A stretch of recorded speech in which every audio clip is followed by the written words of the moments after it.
If you're wondering why this weekend's Manchester Derby feels a bit, well, different, it's probably because there is so little jeopardy riding on the result.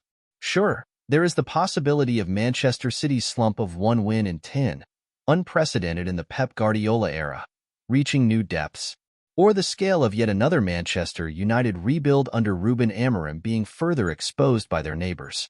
But there is little talk of title challenges, or of United finally being back.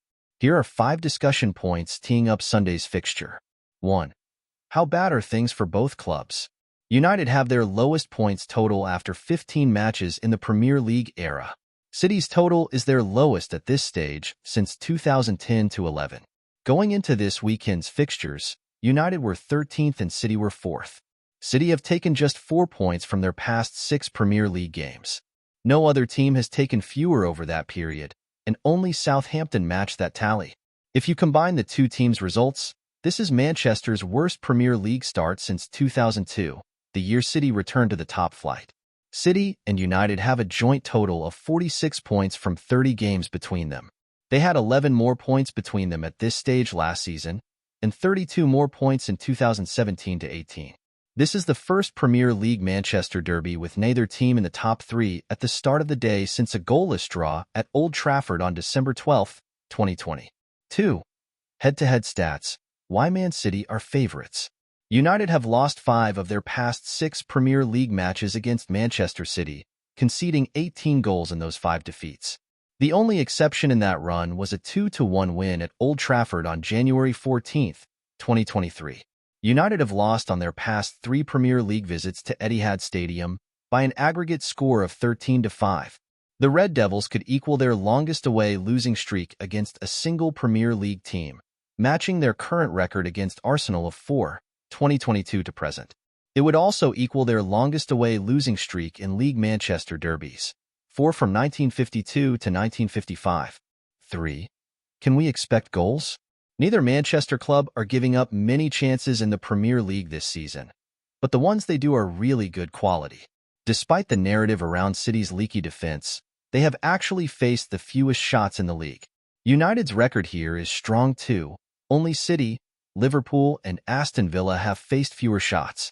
However, City are giving up by far the best quality chances, followed by Ipswich and United. At the other end, Erling Haaland and Phil Foden, with 6 each, have scored 12 of City's past 13 goals in Premier League Manchester derbies. And only 3 other players have scored more: Sergio Aguero, 8, Wayne Rooney, 8, and Eric Cantona, 7. 4. Glasner lays out blueprint to take on Man City.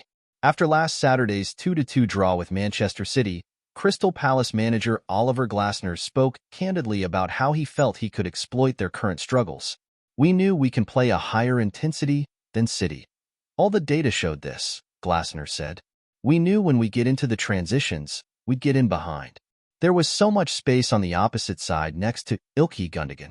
When you play with one number 6, 4-1-4-1, like City are playing, there is a lot of space on the left and right of the number 6. 5. Tactical analysis. How Man United could exploit Glasner's advice. As Glasner outlined, intensity, fast transitions, and targeting the number 6, that is how to try to beat City at present, and United have the system to do it. Ruben Amorim's 3-4-2-1 has 2 number 10s sitting just behind a striker, while City's 4-1-4-1 isolates the number 6 in precisely that same zone.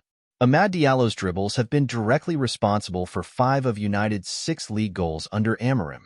If United force a counter-attack, then City's stretched midfield could be preoccupied with United's 2 central midfielders, leaving the 2 10s with space to feed through balls. This is what happened in Sporting's 4-1 Champions League victory against City last month, pictured below. When Amorim's former side largely played on the break and scored twice by dancing through the areas Mateo Kovacic, the lone 6, could not cover.